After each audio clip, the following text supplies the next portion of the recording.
Well, here we are at episode 11. Can't be that hard, Valve. Come on! Hey folks, I'm Shygrim, and this is the Screencap.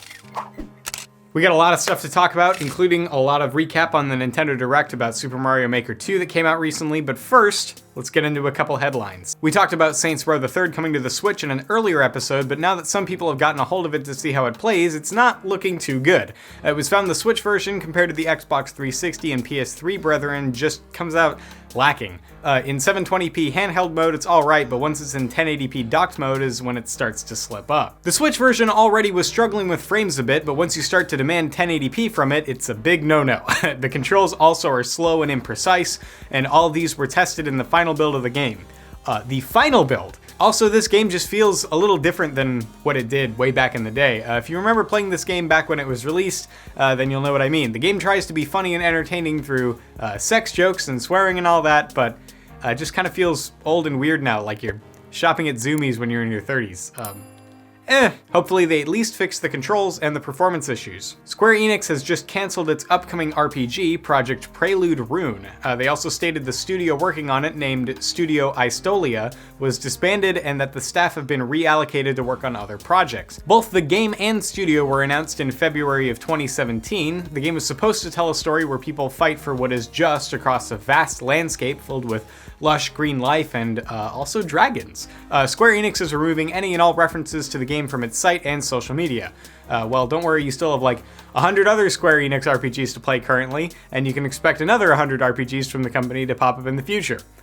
They seem to really like RPGs, I hear. WoW Classic is coming and there's nothing we can do to stop it. A demo of WoW Classic will be available to those who are either attending BlizzCon in person or those with a virtual pass. The demo will start players off at level 15, either in Westfall or the Barrens. If you haven't played good WoW in a long time, anything before Kata, it may be hard for you to get used to how much slower the game is. If you picked the right faction, you'll be playing in Westfall on the Alliance side. After BlizzCon, we'll have a lot more information about how true to vanilla it turns out to be, or at least Jebs will. But for now, we'll just have to speculate. Sadly, I don't have it in me to grind out classic WoW again. Please never make me do the Encourage gate opening ever again.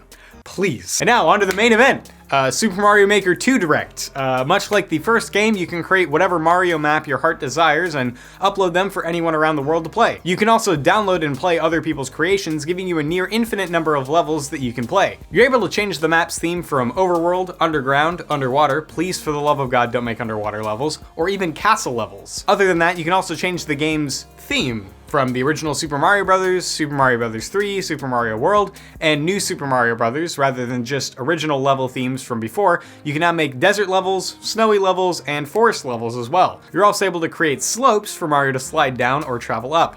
Finally, the Angry Sun enemy was also added and it behaves the same as it did in Super Mario Bros. 3. Other than that, you can now change the Angry Sun into the Happy Moon and change the level into night mode. Normally, when you get hit by the Angry Sun, you take some damage. Now with the Happy Moon, when you get hit, it'll clear all the enemies from the screen. Night mode also changes some mechanics. Normal ground mode will have floating Goombas, underground will be upside down, the ghost house will have dimmed lights so you can only see what's directly near you, in the sky there's less gravity, snow levels will have a more slippery ground, and forest levels will have poisonous water. Now you can spawn the snake blocks from Super Mario World. Remember those castle levels where you follow on a snake block while dodging traps?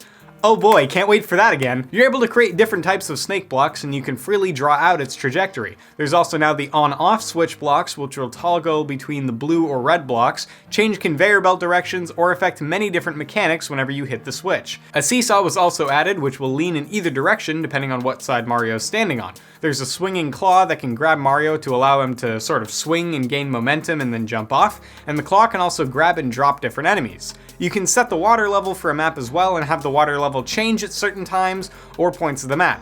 It's not just water level that you can change though, you can also change some of the same mechanics with lava. They also introduced the ability to set a scroll speed if you're a fan of those auto-scrolling levels, and you can set the speed to whatever you desire, from insanely fast to why do they even let you go this slow, oh my god please scroll the screen more. You can also set the speed to change at different points and also change the scroll direction, even vertically. So if you want an auto-scroller that has you climb a dangerous trap-ridden tower, then so be it. The Dry Bones shell is also a new item that's resistant to lava, allowing Mario to swim in this dangerous red liquid. The shell also has the ability to let Mario play dead, and while in this state, Mario is temporarily invincible. There's also a new story mode that'll sort of teach you how to play Super Mario Maker.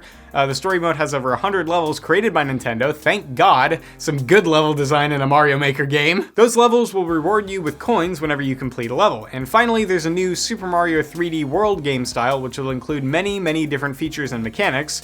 Floating crates on water or lava, clear pipes, Cat Mario, and a number of other things. I just wish they had Super Mario Brothers 2, baby! Game of the year every year. However, when you toggle to this game style, it'll clear whatever you made on any other game style, since you can do so many different things on this one. So Super Mario 3D World levels and all the other ones will be slightly different. Online, competitive, and co-op is another large feature that was added that we don't have a whole lot of time to go into detail about, but if you want to see everything they've talked about, I'd go watch the Direct for yourself, because there's a lot of info, but I am so excited for multiplayer in Mario Maker. Are you kidding me? Can you imagine the Game Grumps episodes? I'm waiting for the Ross levels. Thank you so much for watching. If you wanted to see the other episodes of the Screen Cap, you can check out those over here. We've got more stuff about all sorts of things. We're here Tuesday, Thursday, and Saturday, so feel free to check them out and subscribe. Or don't. It's up to you.